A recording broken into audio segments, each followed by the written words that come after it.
शांति। ओम शांति। परम पिता, परम शिक्षक, परम सद्गुरु, परमात्मा की अति प्रिय संतानों, मेरे सब प्यारे भाइयों और बहनों,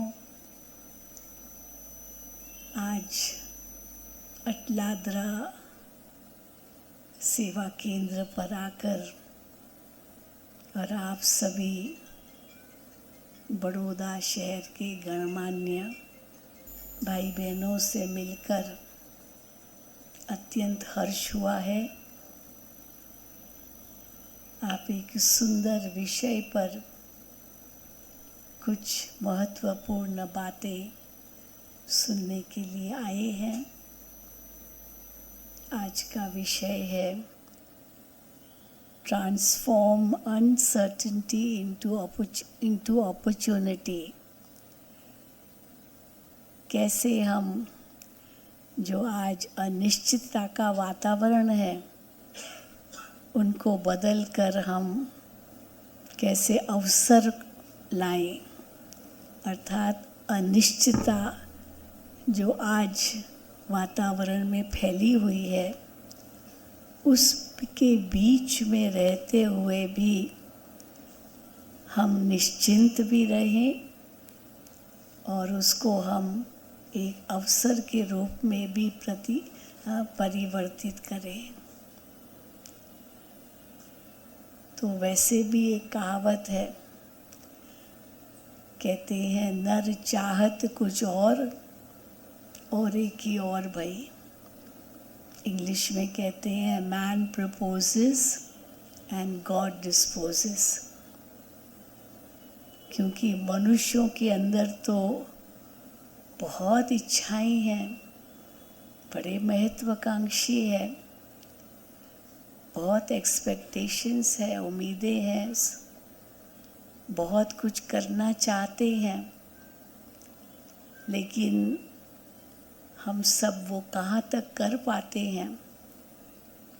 कई स्वप्न देखते हैं और हम समझते हैं कि हम सब स्वप्नों को साकार करेंगे, लेकिन कई बार वो फेलियर बन जाता है और सोचते कुछ और हैं और होता कुछ और है।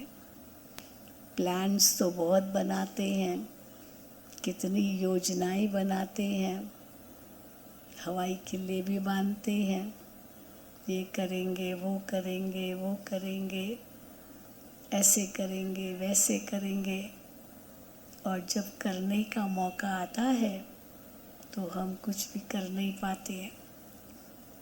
और उसके भी कई कारण होते हैं।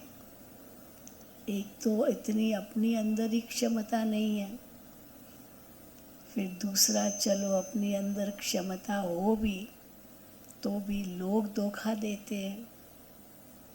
चलो लोग भी धोखा न दे तो उसके लिए जो धन उपलब्ध होना चाहिए वो नहीं है। तो कुछ न कुछ ऐसे कारण बन जाते हैं जिसके परिणाम स्वरूप वो जो हमने जो कुछ भी प्रोजेक्ट सोचा या जो कुछ भी हमने अपने अंदर में प्लान बनाया उसमें सफलता नहीं मिलती है। आरंभ भी करते हैं और बीच में फिर कई बार छोड़ना भी पड़ता है, परंतु हमें अगर लगातार उसके अंदर अग्रसर होना है तो हमें क्या करना पड़ेगा, कुछ और अवसर ढूंढने पड़ेंगे। अगर उसी को ही आगे बढ़ाना है तो दृढ़ता लानी पड़ेगी। या तो दृढ़ता ला करके उसको आगे बढ़ाएं, जो विघ्न समस्याएं आ रही है उनको हम नज़रअंदाज करें और एक ईश्वर का सहारा लेकर के आगे बढ़ें, या तो छोड़ दें। दो ही तरीके हैं। क्योंकि किसी चीज़ को हम पकड़ करके लॉस में चले जाएं, कर्जा उठाएं और फिर उसमें भी सफलता न मिले, तो समझदारी तो यही होगी कि हम उसको उस वक्त स्टॉप कर दें। लेकिन कई बार देखा गया है कि अगर हम उसमें कुछ पॉजिटिव सोचते हैं, उसमें कुछ और अवसर सोचते हैं, तो वो जो पॉजिटिव सोच है हमारी, वो हमें और मौका देती है। कई उस पॉजिटिव सोच को ला नहीं पाते हैं, उस मौके को का पूरा लाभ उठा नहीं पाते हैं, तो फिर हताश होकर, निराश होकर छोड़ भी देते हैं। अब ये अपने ऊपर निर्भर है कि हम क्या करते हैं। तो कई बार ऐसे महसूस होता है कि ये सब अनसर्टेन है, सब अनिश्चित है, क्योंकि निश्चित है ही नहीं कुछ भी। परंतु उसको हम अपॉर्चुनिटी में, उसको अवसर के रूप में कैसे कन्वर्ट करें, परिवर्तित करें, उसके लिए हमको पहले अपनी सोच को बदलना होगा। क्योंकि कहा जाता है, आप जैसा सोचोगे वैसा ही अनुभव करोगे। आपकी जैसी सोच होगी वैसा ही आपका व्यक्तित्व होगा, वही आपका जीवन होगा। As you think, so shall you become। अगर हमारी सोच में एक नेगेटिविटी है, तो फिर तो हम उस कार्य में कभी सफलता नहीं पा सकेंगे। तो हमारी सोच से हमारा जीवन बनता है। ये एक बहुत बड़ी प्रक्रिया है। तो सोच से जीवन कैसे बनता है, वो क्या प्रक्रिया है, अगर हम उसका विश्लेषण करें तो हम जैसा सोचते हैं उस अनुसार हमारी वृत्ति बनती है। वृत्ति, हम एक तालाब के पास खड़े हैं और उस तालाब में हम एक कंकड़, एक पत्थर फेंकते हैं, तो वो पत्थर से क्या होगा, वृत्त बनते हैं, माना सर्कल्स बनती है ना, सर्कल्स बनते हैं, उसको वृत्त कहते हैं। तो मन में भी एक संकल्प उठा, जैसे पत्थर फेंका और उसकी वृत्ति बनती है, और जैसी वृत्ति बनती है वैसा ही फिर हमारी फीलिंग्स बनती है, हमारी भावनाएं बनती है, और जैसे हमारी भावनाएं बनती है उस अनुसार हमारी दृष्टि बन जाती है, और जैसे हमारी दृष्टि बनती है उस अनुसार हम वातावरण क्रिएट करते हैं। फिर उसी अनुसार हमारे बोल निकलते हैं। सब शुरुआत हुई हमारी सोच से, फिर वृत्ति बनी, भावनाएं बनी, दृष्टि बनी, फिर उसके बाद वो बोल निकलते हैं। फिर जैसे हमारे बोल निकलते हैं फिर उसी अनुसार हमारे कर्म बनते हैं। फिर जैसे कर्म बनते हैं वैसे हमारे वो संस्कार बन जाते हैं, हमारी आदतें बन जाती है, और जैसे आदतें बनती है उसके आधार पर हमारा व्यक्तित्व तैयार होता है, हमारी पर्सनालिटी तैयार होती है, और जैसे व्यक्तित्व होता है वैसा ही हमारा भाग्य बनता है। तो वो भाग्य का आधार क्या है, हमारी सोच। तो भाग्य हमारा कैसा हम चाहते हैं, हम पहले ये मन में ठान लें। हम जीवन में सफलता चाहते हैं, परंतु सफलता का अर्थ केवल इतना ही नहीं है कि हमारा धन की बढ़ोतरी हो, क्योंकि सच्ची सफलता वास्तव में अंतर का संतोष है। अगर वो संतोष मन में नहीं है तो हम उस असंतोष मन के साथ हम जो कुछ भी करेंगे उसमें कभी सफलता नहीं मिलेगी। तो पहले अंदर में संतोष चाहिए, अंदर में दृढ़ता चाहिए कि मुझे अवश्य सफलता मिलेगी। भले अनिश्चित है लेकिन अवश्य सफलता मिलेगी, क्योंकि कहावत है failures are pillars of success. जो भी कुछ भी होता है, विघ्न आते हैं, अड़चन आती है, रुकावटें आती है, ये सफलता की सीढ़ी है। कैसे वो सफलता की सीढ़ी है? वो मुझे अनुभव मेरा बढ़ता है, और अनुभव जीवन में बढ़ना एक बहुत बड़ी हमारी कामयाबी है। हर कदम पर मुझे अनुभव होता है। इसीलिए कई सक्सेस स्टोरीज हम सुनते हैं, सुनाते हैं, सफलता कैसे मिली।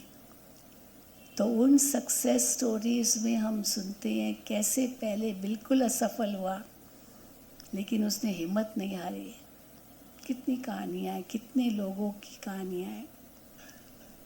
हार नहीं मानी, और हार नहीं मानी और असफलता होती भी गई तो भी हार न मानने के कारण अनुभव तो बढ़ता गया, और जैसे अनुभव बढ़ता गया एक दिन सफलता मिली गई, क्योंकि वो अनुभव हमें उस सफलता को दिलाता है। ऐसे ही नहीं सफलता मिल जाती, को उड़कर नहीं हम वहाँ पहुँच जाएंगे। वो राजा की एक कहानी बताते ना कि वो हार गया युद्ध में और बैठ गया एक जगह पर कि हार मान ली। तो उसने क्या देखा कि एक स्पाइडर है, एक स्पाइडर, तो वो ऊपर चढ़ रहा है फिर गिर रहा है, चढ़ रहा है गिर रहा है, चढ़ रहा है गिर रहा है, और वो गिनती करता रहा कितनी बार चढ़ा कितनी बार गिरा, चढ़ा गिरा चढ़ा गिरा। तो उसी में उसका वो गिनती होती रहती है, और आखिर एक दिन पहुंच गया मंजिल तक जहाँ उसको जाना था। तो उसने कहा अगर ये छोटा सा जीव हिम्मत नहीं हारता तो मैं हिम्मत हार के बैठ गया हूँ। तो उस जीव से भी उसने प्रेरणा ली कि मुझे भी हिम्मत नहीं हारनी है, और फिर उसने कोशिश की और एक दिन सफल हो ही गया। तो अनसर्टेन है सब कुछ अनिश्चित है, लेकिन उसमें एक होप जागृत करना, एक आशावादी बनना, और हर परिस्थिति में आशा की किरण बनाना, ये हमारे ऊपर है। पर कई बार हम क्यों हार जाते हैं? हम दूसरों को दोष देते हैं। आजकल दुनिया में ब्लेम गेम बहुत खेलते हैं लोग। हाँ, ब्लेम गेम, दूसरों को दोषी बनाते हैं। इसके कारण हुआ, इसके कारण हुआ, इसके कारण हुआ, ये न करता तो ये न होता, ये न होता तो ये न होता। और वो समझते हैं कि मैं तो दोषी नहीं हूँ, लेकिन सब दूसरे दोषी हैं। लेकिन हम भूल जाते हैं कि जब हम किसको दोष देते हैं ना, तुम्हारे कारण, तो उस समय 3 उंगलियां किसके तरफ है? किसके तरफ है? हमारी तरफ है। वो तो एक कारण होगा, हो सकता है वो भी एक कारण हो, लेकिन 3 कारण मेरे हैं। तो मुझे अपनी सोच बदलनी पड़ेगी, और उस सोच को हम कैसे बदलेंगे, उसमें आध्यात्मिकता मदद करती है। आध्यात्मिकता कैसे मदद करती है? मान लो परिवार में ही हम देखते हैं, हमने ये समझ लिया कि ये मैंने गलत निर्णय लिया परिवार में।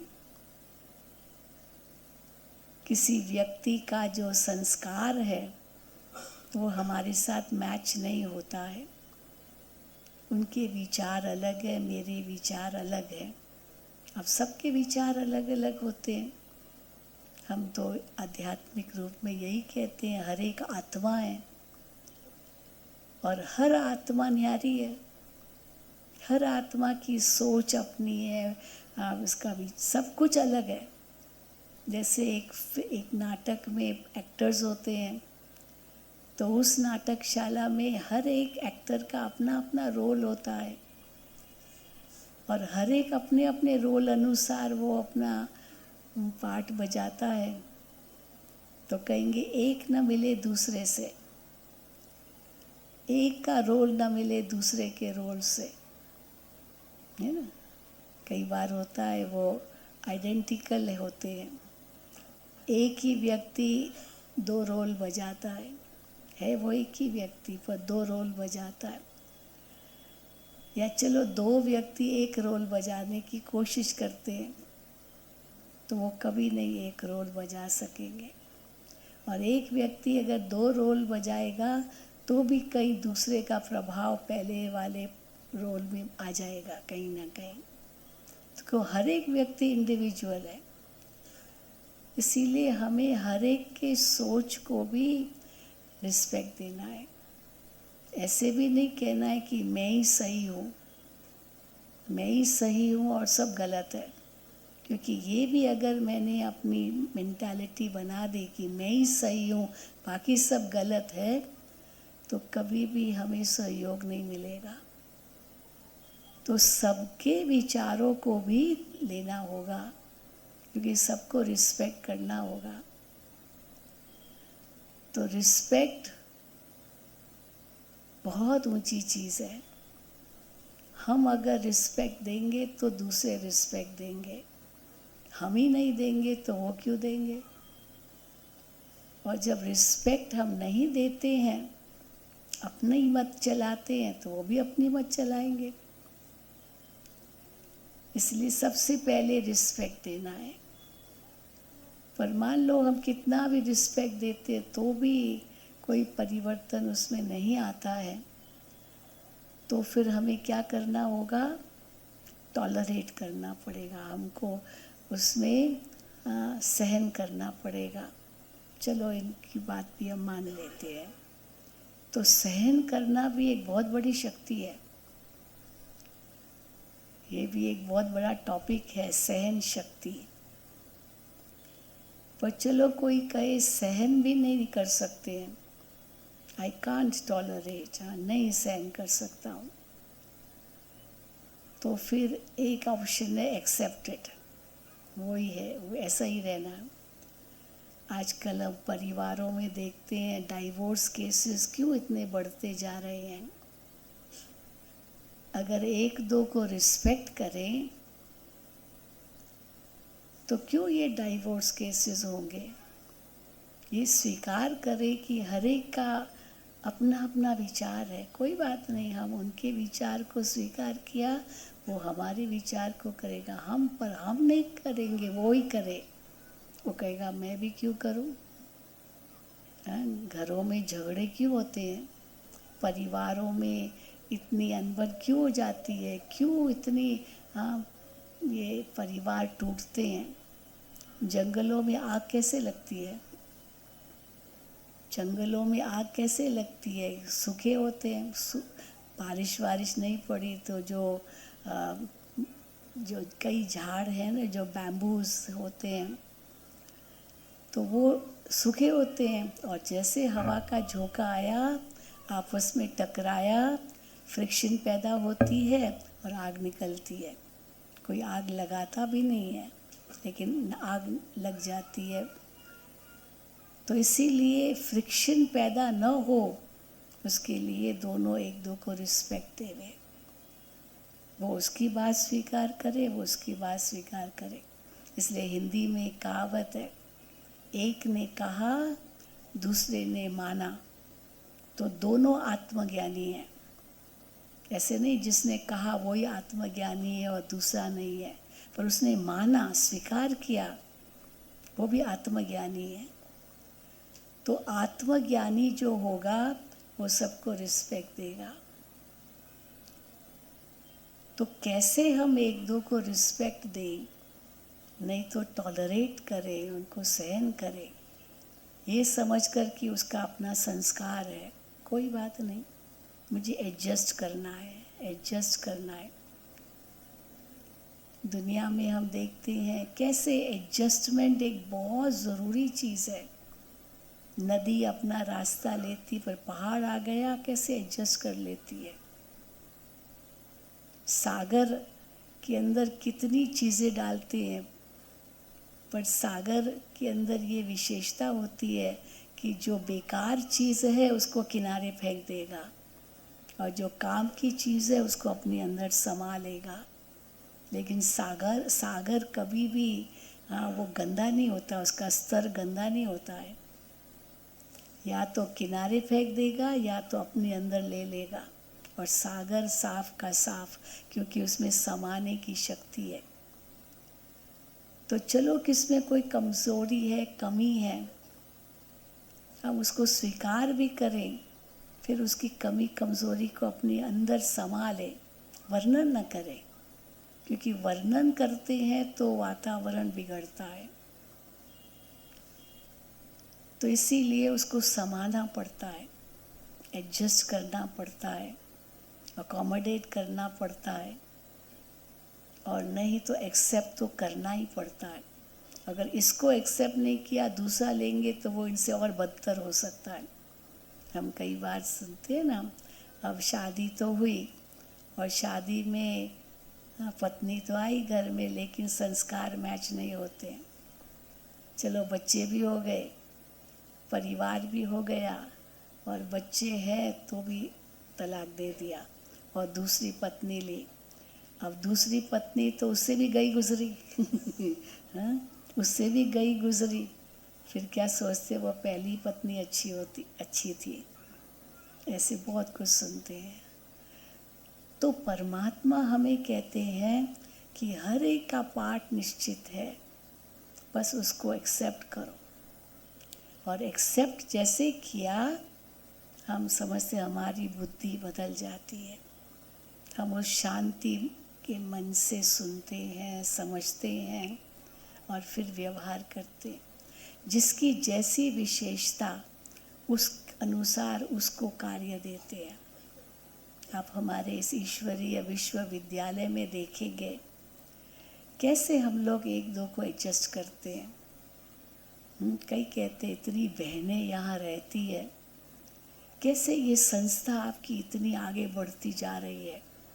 दादी प्रकाश मणि जो हमारी चीफ थी, उनसे अखबार वालों ने ये प्रश्न किया कि दादी जी इतनी बड़ी संस्था आप चला रहे हैं, कितने आपके सेंटर्स हैं, कितने देशों में आपके सेंटर्स हैं, ये कैसे आपकी संस्था बढ़ती जा रही है, वर्ल्ड फेमस हो गई है, इंटरनेशनल हो गई है, और बहनें चला रही है। बहनों के माध्यम से ये सब होगा। द लार्जेस्ट विमेन रन और spiritual organisation in the world, अगर हम कहें तो ये संस्था है largest spiritual organisation run by women in the world. यही कहते ना, ब्रह्मा कुमारी क्यों, भाई नहीं है क्या? भाई क्यों नहीं है? लेकिन जो प्रशासन है वो बहनों को दिया गया है। पहले ज़माने में यही देखते थे, पुरुष प्रधान समाज, स्त्री का तो कोई स्थान ही नहीं था समाज में। लेकिन कैसे सोशल वर्कर्स आए जिन्होंने नारी को आगे रखा, तो आज हम देखते हैं भारत की राष्ट्रपति नारी है। तो ये सब किस आधार पर है? और इतना सुंदर चलाते हैं। आजकल तो हम देखते हैं ग्राम पंचायत में या जहाँ कहाँ भाई नारी को आगे रखना है, क्योंकि एक कहावत है, यत्र नार्यस्तु पूजन्ते रमन्ते तत्र देवता। जहाँ नारी का सम्मान है वहाँ देवताओं का वास है। ये बहुत बड़ी बात है ये। इसलिए नारी एक शक्ति के रूप में गाई गई है। इसलिए भारत में शक्तियों का बहुत मान है। और हमारे प्रधानमंत्री तो शक्ति का पुजारी है ना। वो खुद ही कहते हैं मैं शक्ति का पुजारी हूँ। तो इसलिए भगवान ने भी बहनों को चुना है। तो कई पूछते हैं, दादी से पूछा है कैसे करते हैं, तो दादी ने एक बात कही, बहुत बड़ी बात कही कि आई ट्रस्ट एवरीवन, आई ट्रस्ट एवरीवन। क्योंकि कहाँ कहाँ सेंटर है, क्या क्या है, कहाँ तक आप सब पर नज़र रख सकते हैं। I trust everyone. तो किसी ने कहावत कही है, it is better to trust and fail than to not trust and succeed. Will you accept it? It is better to trust and fail. भले आप सफल नहीं हुए, लेकिन then not trust and succeed. तो ट्रस्ट किया ही नहीं किसी पर, तो भले अकेले रह गए। अकेला सफलता क्या पाएगा? अकेले तो अकेले ही रह जाएंगे। You need a gathering. तो वो गैदरिंग कैसे होगी? तो इस ईश्वरीय विश्वविद्यालय में हम देखते हैं कि ये सफलता का जो मूल कारण है वो है ट्रस्ट। ट्रस्ट एक पहली बात। दूसरी बात ये है कि हम समझते हैं हम लोग सब निमित्त हैं, बस इस गॉड्स वर्क। तो हम निमित्त हैं, ये ईश्वर का कार्य है, और ये ईश्वर का कार्य है तो उसको हमें ईश्वर को ही अर्पित करना है। मैं इसमें नहीं आता है। So each work we do, each जो भी सेवा है, each task is a dignity. कोई झाड़ू पोछा करता है, कोई कपड़े धोता है, कोई खाना बनाता है, कोई भाषण करता है। तो चाहे वो भाषण करता हो या बासन मांजता हो बर्तन मांजता हो, लेकिन वो भी भगवान का बच्चा है। वो भी भगवान का बच्चा होने के कारण वो भी रिस्पेक्टेबल है। उसको भी सम्मान चाहिए, सबको जब सम्मान चाहिए, है ना। किसी ने बहुत सुंदर कहा कि हमारे ज़माने में बड़े जो ना, हमारे ज़माने में हम बड़ों को बहुत रिस्पेक्ट देते थे। तो बड़ों को रिस्पेक्ट दो और छोटों को प्यार दो। छोटों को प्यार चाहिए, बड़ों को रिस्पेक्ट चाहिए। पर आजकल ऐसे नहीं है। क्यों? छोटों को भी रिस्पेक्ट चाहिए हाँ, छोटों को भी रिस्पेक्ट चाहिए। हमने तो ये विदेश में देखा। हम यहाँ भारत में बच्चे को कि बेटा ये करो, बेटा ये करो, बेटा ये करो। विदेश में ऐसे नहीं कह सकते हैं बेटा ये करो। पहले पूछना पड़ता, बेटा करेंगे? बेटा ये करेंगे? अब वो सोचेगा मैं करूँगा या नहीं करूँगा। अब वो कहेगा नहीं करूँगा, नहीं करूँगा, ठीक है भले हाँ, जैसे तुम्हारी मर्ज़ी। हम ज़बरदस्ती नहीं करा सकते हैं। तो हमारे ज़माने में तो जो माँ बाप ने कहा जी मम्मी, जी डैडी, जी, अभी जी जी बच्चों के आगे भी करना पड़ता है ऐसा है। पर माना सबको रिस्पेक्ट चाहिए। तो जबकि सबको रिस्पेक्ट चाहिए तो क्यों ना दो। So every task is a dignity. दादी जी हमेशा कहते थे तुम झाड़ू पोछा कर रही हो घर में, और अचानक कोई आ जाए और आपसे कोई ज्ञान का प्रश्न पूछे, आप उस समय को अभी क्या पूछ रहे, अभी तो मैं झाड़ू पोछा कर रही हूँ। लेकिन वो कभी भी पूछे, वो आपकी स्थिति को देखे। आपकी स्थिति ऐसी ऊंची हो जो उस वक्त भी आप वो स्थिति अनुसार वो ज्ञान सुना सको, क्योंकि ज्ञान अंदर में भरा हुआ है। So what is more important? Success is not in becoming rich. Success उसमें नहीं है, but success is in your value, in your value of trust. तो वो जो ट्रस्ट का वैल्यू है, उस वैल्यू का महत्व है। बाकी धन मिल गया तो क्या हुआ? जैसे भी कहते हैं ना, अगर धन गया भी तो कोई बड़ी बात नहीं है। Wealth lost, nothing lost. Health lost, something lost. But character lost, everything lost. क्योंकि धन को अगर हम चाहते हैं पर शरीर का स्वास्थ्य पर ध्यान नहीं देते तो शरीर बिगड़ता जाएगा। फिर वही धन हम शरीर पर खर्च करते हैं, दवाइयों पर खर्च करते हैं। तो इसीलिए wealth loss, nothing lost. Health loss, something lost. क्योंकि वो हेल्थ जल्दी वापस नहीं आता है। स्वास्थ्य आता है तो घोड़े पर चढ़ के आता है, माना बीमारी आती है घोड़े पर चढ़ के आती है, और जब बीमारी जाती है तो चींटी की चाल से जाती है, धीरे धीरे। यहाँ बुखार आ गया, अचानक बुखार आ गया। अब हम कहीं बुखार एकदम से उतर जाए, नहीं। चाहे आप को 3 दिन तो ज़रूर उसको चाहिए बुखार को उतरने में, इसीलिए धीरे धीरे होगा। So you need patience, you need love, you need humility. ये सारे वैल्यूज़ अगर जीवन में होंगे तब ही हमें सच्ची सफलता मिलेगी। नहीं तो मनुष्य अकेला रह जाएगा। पर मनुष्य को क्या कहा जाता है? Man is a gregarious animal, माना एक समाज में रहने वाला सोशल मनुष्य है। सोशल माना गैदरिंग में रहता, अकेला नहीं रह सकता है। तो जब हम अकेले नहीं रह सकते हैं तो कैसे मिल के रहें? यही सफलता का आधार है। तो 2 बातें कहते दादी जी कहते थे। एक तो ये कार्य ईश्वर का है, भगवान का कार्य है, मेरा अपना नहीं है। वैसे भी कहते हैं, हाँ, देश पहले फिर मैं, यानी पहले मैं फिर देश नहीं, कंट्री इज़ फर्स्ट। और दूसरा फिर है कि हर कार्य महान है। तो हर कार्य महान है, हर कार्य ईश्वर का है। कोई भी बिजनेस करते हैं तो उसमें पहला लक्ष्य कोई मुझे प्राप्ति हो नहीं, देश को क्या मिलेगा। टाटा के लिए यही कहते थे। जमशेदजी टाटा थे, उन्होंने ये बहुत बड़ा उन्होंने एक मकसद बनाया, जो भी हम बिजनेस करें उसमें देश को क्या फ़ायदा होगा, मेरा पर्सनल फ़ायदा क्या होगा वो नहीं। और जहाँ देश है वहाँ तो मैं हुई। इसलिए देखो आज टाटा सारे दुनिया में, सारे विश्व में है, क्योंकि उन्होंने देश को महत्व दिया पहले, है ना। टाटा मोटर्स, हम तो कहाँ कहाँ गए होंगे, ब्राज़ील, अर्जेंटीना, चिली, अमेरिका के वो एकदम सा, वहाँ भी टाटा मोटर्स, टाटा टाटा टाटा सब जगह चलता है, क्योंकि उन्होंने देश को आगे रखा। सो देश पहले, मैं बाद में।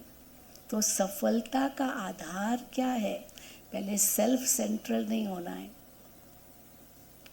तो जब पिताश्री ब्रह्मा बाबा के द्वारा शिव परमात्मा ने ये कार्य शुरू किया, तो ब्रह्मा बाबा की भी यही विशेषता थी। जब भी जाते थे ना गंगा नदी में, तो वो त्राण वो करते थे, तो पहले यही कहते थे, सबके कल्याण के लिए, सबके कल्याण के लिए, सबके कल्याण के लिए। तो जो भी कार्य करना है सबके कल्याण के लिए, उसमें देना है, लेना नहीं, देना। जितना देंगे उतना मिलेगा। तो ये अनसर्टेनिटी क्यों आ गई है इतनी? क्योंकि अचानक कुछ भी हो सकता है, प्रकृति का भी प्रकोप आ सकता है, लोग हमें धोखा दे सकते हैं, लॉस हो सकता है। लेकिन हम घबराए नहीं। हम घबराते हैं इसीलिए दुखी होते हैं, क्योंकि यही हम लोगों को कहा जाता है, एक बल एक भरोसा। जहाँ मेरा साथी भगवान है, कोई व्यक्ति साथी न भी बने कोई बात नहीं, लेकिन भगवान मेरा साथी है। जिसका साथी भगवान है उसको आंधी तूफान क्या कर सकता है? कुछ भी नहीं कर सकता है। तो वो अपॉर्चुनिटी अगर बनानी है उसी अनसर्टिनिटी को, तो पहले तो सोच को बदलना पड़ेगा। फिर सोच के बदलने के बाद हर चीज़ में कुछ पॉजिटिव देखना है। पॉजिटिव क्या देखेंगे? इसमें भी कोई कल्याण होगा, इसमें भी कोई विशेषता होगी। और जब उसमें भी कल्याण देखा तो हम वहाँ रुकेंगे नहीं, उसमें पॉजिटिव सोचेंगे। फिर अगर कुछ ऐसे विघ्न आया भी, ये विघ्न मुझे अनुभव करा रहा है, ये अनुभव करा रहा है, तो हम रुकेंगे नहीं, हम फिर आगे बढ़ेंगे। और जैसे हम आगे बढ़ते जाएंगे ऑटोमेटिकली रास्ते खुलते जाएंगे। तो कुछ भी लॉस है ही नहीं, लॉस होता ही नहीं है, गेन ही गेन है। पर वो गेन तब अनुभव हो जब हम उसको एक पॉजिटिव रूप दें। और पॉजिटिव रूप देने के लिए अंदर में दृढ़ता चाहिए। I will be successful, I will be, अवश्य होगा। बाबा हमेशा हमें यही सिखाते थे, कोई भी कार्य करना है उसमें दृढ़ता लाओ। कोई कार्य नहीं करना है उसमें भी दृढ़ता लाओ, ये नहीं माना नहीं। लेकिन जहाँ अच्छी बात है उसमें दृढ़ता लाओ, ये करना ही है। और जहाँ बुरी बात है वहाँ को नहीं माना नहीं, वहाँ ब्रेक लगाओ। कहाँ ब्रेक लगाना है, कहाँ एक्सेलरेटर दबाना है, ये हमारे हाथ में हो। कहाँ न्यारा बनना है, कहाँ प्यारा बनना है, कहाँ झुकना है, कहाँ आगे बढ़ना है, उसके लिए हमारे अंदर निर्णय शक्ति बहुत सही हो। और वो निर्णय शक्ति तब सही आएगी जब मन हमारा एकाग्र हो, मन परमात्मा में हो। जब अंदर में गुस्सा है, नफरत है, वैर है, कभी कोई डिसीजन मत लो, कभी नहीं लो। क्योंकि वो अगर वो डिसीजन लिया वो गलत डिसीजन हो जाएगी, फिर पछताएंगे। इसीलिए जब भी कोई गलत कर्म करना हो तो 10 बार सोचो। और जब भी कोई अच्छा कार्य करना हो तो तुरंत करो, डोंट पोस्टपोन इट। अक्सर हम क्या करते हैं, अच्छा कार्य करना है, अच्छा देखेंगे, करेंगे, और जहाँ पर्सनल गेन है वहाँ तुरंत कर लेंगे, फिर धोखा खाएंगे। इसीलिए तुरंत कभी भी हम, दिमाग जब हमारा हलचल में है तब निर्णय ना लें। तो डिसीजन हमारा सही तब होगा हम एक तराजू को देखें। तराजू में 3 चीज़ें होती है। एक तराजू में होता है वो वर्टिकल नीडल, वो सीधी लंबी एक ऊपर से सुई होती है। दूसरा होता है उनकी डंडी, हॉरिजॉन्टल होती है, सीधी होती है। और तीसरे होते हैं उसमें पलड़े, है ना, तराजू में। ये 3 चीज़ें होती है। तो 3 चीज़ें का मतलब है कि मन परमात्मा में एकाग्र हो। कोई भी कार्य करने से पहले मन ईश्वर में लगाओ, हलचल में नहीं आओ। और let the decision be unbiased, यानी पक्षपात रहित। मेरे को क्या मिलेगा, मुझे क्या लाभ होगा, वो नहीं सोचना है। सबका कल्याण किसमें होगा। तो निष्पक्ष होना है, पक्षपात नहीं करना है। जजमेंट तो तभी सही होगी ना जब वो निष्पक्ष हो। और फिर पलड़े जिसमें वज़न होता है, वो वज़न माना वैल्यूज़, मूल्य को वज़न देना, जीवन के मूल्यों को वज़न देना। कहा जाता है अगर जीवन में मूल्य है तो जीवन का भी मूल्य है। अगर जीवन में मूल्य नहीं है तो जीवन का भी मूल्य नहीं है। तो मूल्यवान जीवन तब बनेगा जब जीवन में मूल्य हो। इसीलिए केवल धन को प्रायोरिटी नहीं देना है, ये बहुत बड़ी भूल करते हैं। और केवल धन को प्रायोरिटी दी तो वो धन तो कभी भी नष्ट हो सकता है। तो सच्ची अगर हम सफलता चाहते हैं, अपॉर्चुनिटी हम चाहते हैं, तो हमें अनसर्टेनिटी में पहले हमारी मन बुद्धि ईश्वर के साथ हो, निष्पक्ष भावना हो, वैल्यूज़ को महत्व दे। फिर अगर असफलता मिली भी तो कोई बात नहीं, ये असफलता सफलता की सीढ़ी है। Never lose hope. पर देखो कि उसका भविष्य क्या है, this will lead to what future. तो यही हमारे जीवन का आधार हो। तो हमारी सोच में परिवर्तन लाने के लिए हमें बिल्कुल शांति का अनुभव करना है, मन को अशांत नहीं करना है। और कैसे शांति का अनुभव करेंगे? अपने आप को पहचान कर, मैं कौन हूँ, मैं कौन हूँ। एक मैं है ईगो का मैं, और एक मैं है सेल्फ रिस्पेक्ट का मैं। अब दोनों में क्या अंतर है? कैसे पहचाने ईगो है या सेल्फ रिस्पेक्ट है? तो एक को हम कहते हैं अभिमान और दूसरे को कहते हैं स्वमान। स्वमान का मतलब है आत्मा का मान,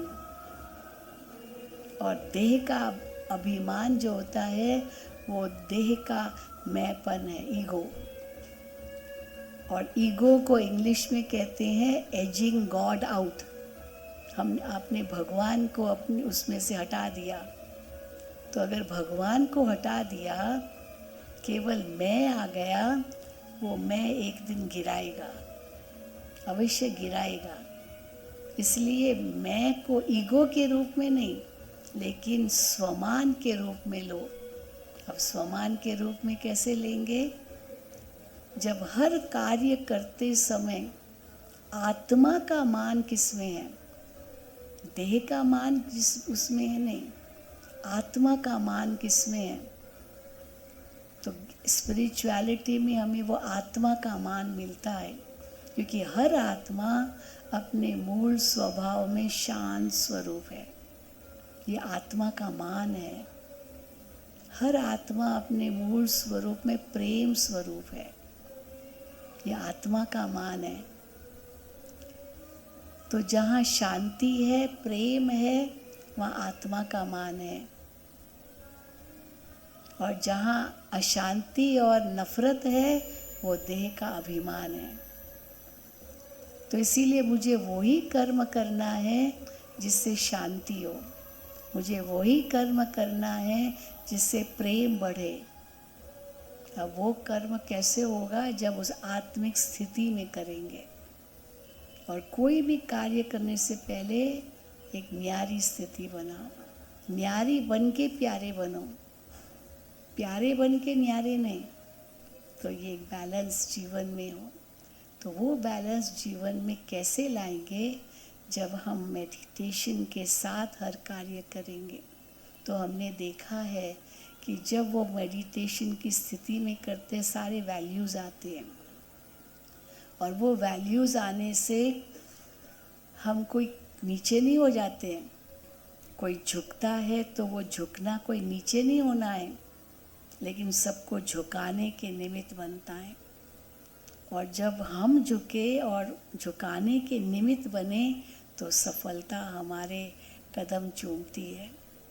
और अगर हम अभिमान में खड़े रहे बांस की लकड़ी की तरह और टकराए, तो घर के घर में फूट पड़ जाती है, बर्बाद हो जाते हैं, सब कुछ नुकसान ही नुकसान हो जाता है।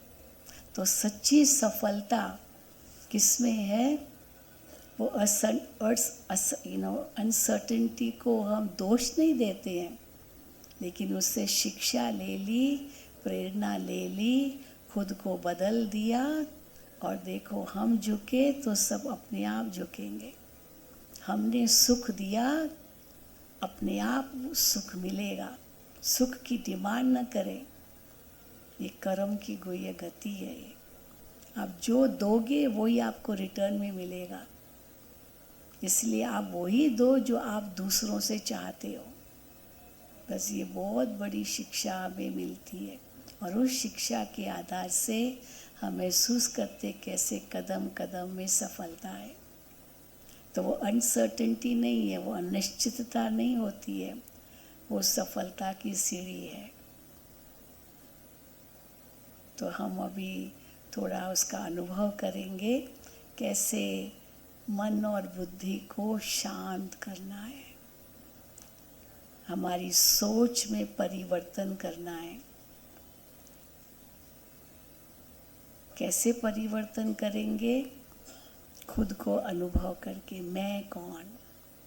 मैं एक आत्मा हूँ, एक ज्योति हूँ, प्रकाश का पुंज हूँ, चमकता हुआ एक सितारा हूँ, अति सूक्ष्म से भी सूक्ष्म हूँ।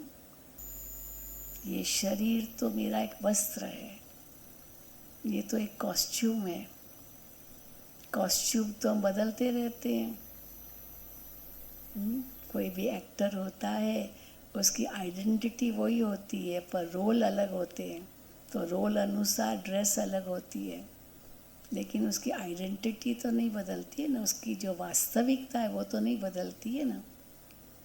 तो आत्मा हूँ, मेरी वास्तविकता क्या है?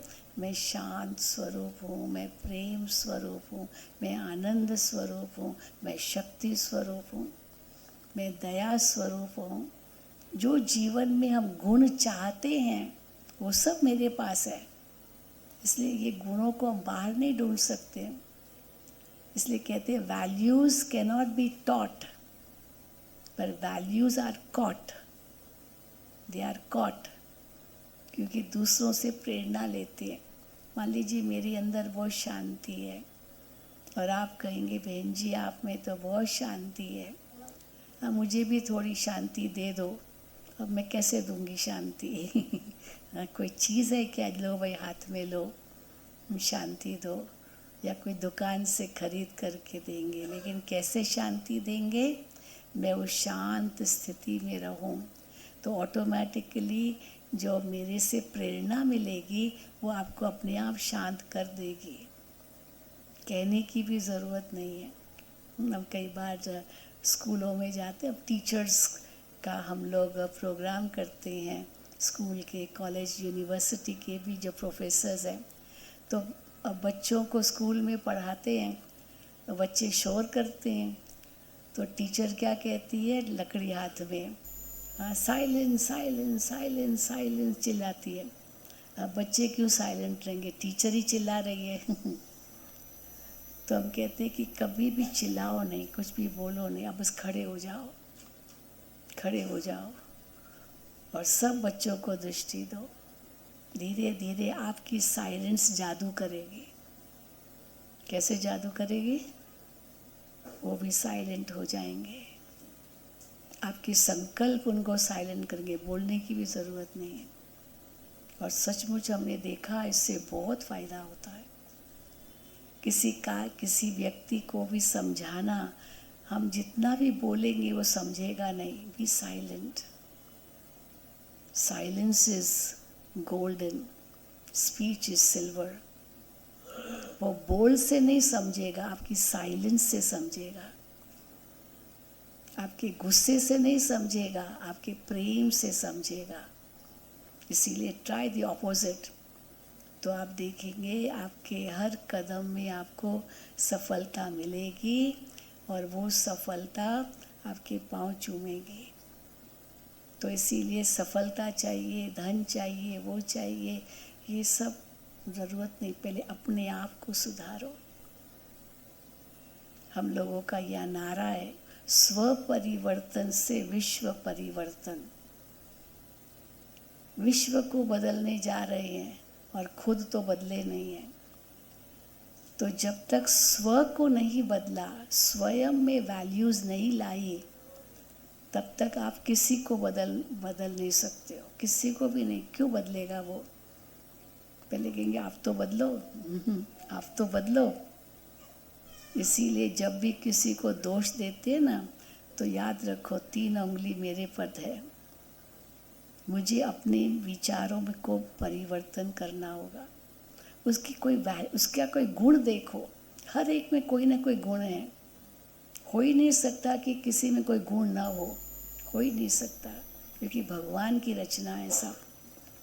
दत्तात्रेय के लिए दिखाते तो उसने 24 गुरु किए, सबको गुरु बनाया। गुरु बनाना माना उनसे वैल्यू सीखना, तभी तो उसकी पूजा होती है।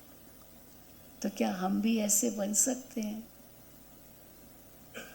शक्तियों की पूजा होती है, किस आधार पर होती है? उन्होंने असुरों का नाश किया, तो हमारे अंदर जो असुर बैठे हैं, हम पहले उनका तो नाश करें।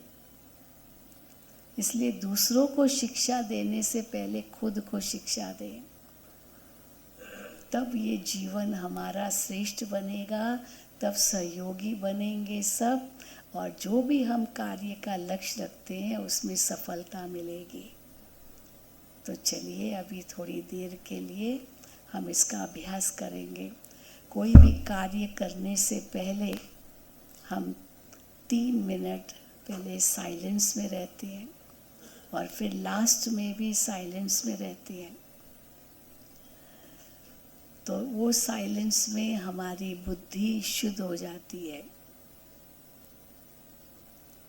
हमारा मन शांत हो जाता है, तो निर्णय भी सही हो जाता है, कार्य तो सफल होता ही है। उसमें ईश्वर की कृपा समाई हुई होती है, उनका वरदान मिल जाता है और हम सफलता को पाते हैं। तो चलिए, कोई भी कार्य करने से पहले कैसे मन को शांत करें, उसमें शांति के संकल्प लाएं।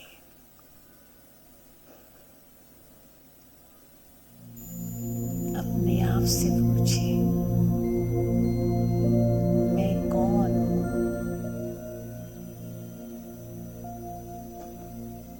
मैं क्यों हूँ?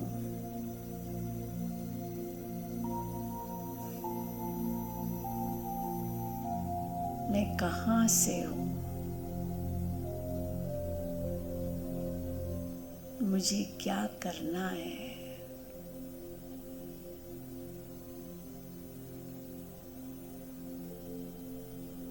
अब अपने आप को ही उत्तर दीजिए,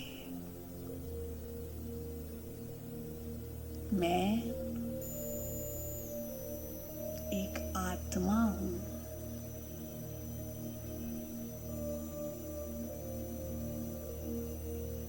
एक ज्योति हूँ, बहुत सूक्ष्म, अति सूक्ष्म हूँ।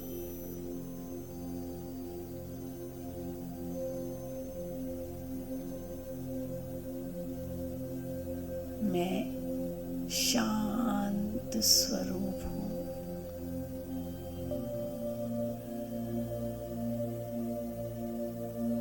शांति मेरा स्वधर्म है।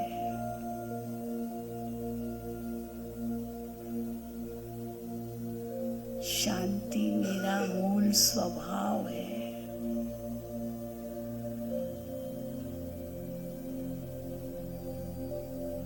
शांति की शक्ति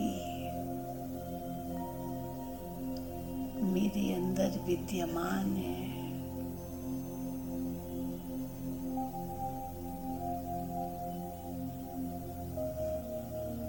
शांति के सागर परमात्मा की मैं संतान हूँ। शांत स्वरूप हूँ।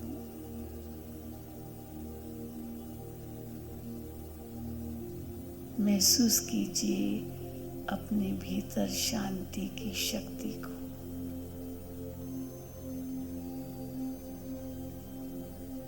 यही मेरा मूल स्वभाव है।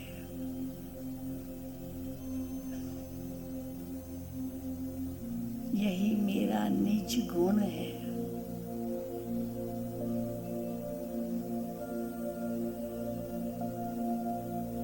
मेरा मूल वतन शांति का धाम है, जहाँ चारों ओर शांति ही शांति है।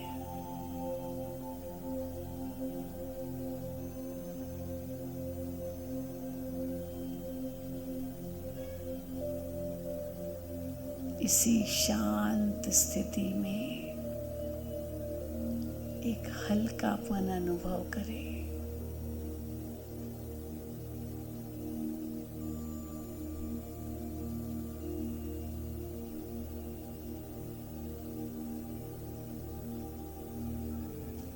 देह से न्यारी एक शक्तिशाली आत्मा, एक दिव्य शक्ति हूँ।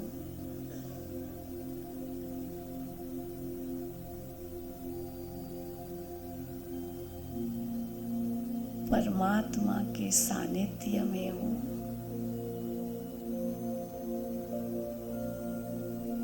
उनकी छत्र छाया के अंदर हूँ।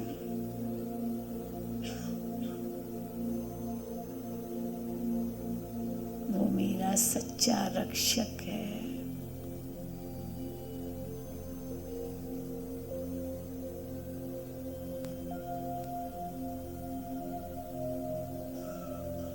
उस सर्वशक्तिमान परमात्मा की संतान में शक्ति स्वरूप हूँ।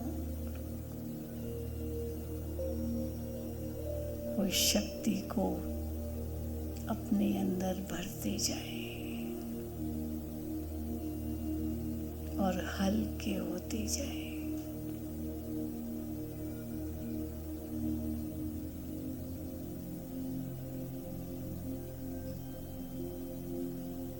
मैं एक महान आत्मा हूँ, पुण्य आत्मा हूँ, देव आत्मा हूँ।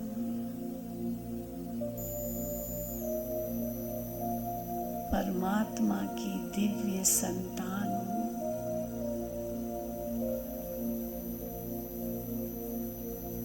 एक आनंदमय स्वरूप हूँ।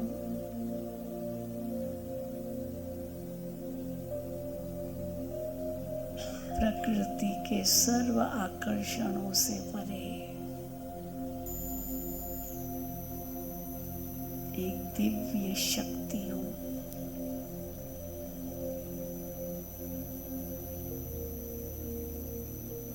ईश्वर का सानिध्य पाकर मैं आत्मा धन्य हो गई।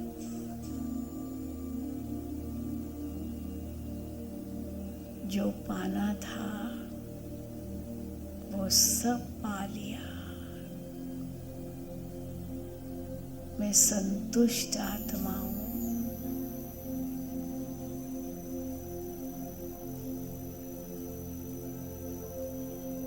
धन्य धन्य हो गई मैं आत्मा।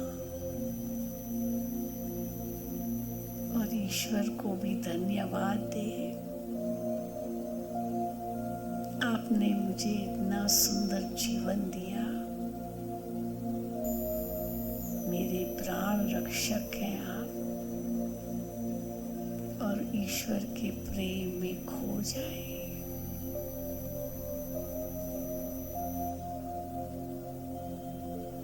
तो आपका जन्म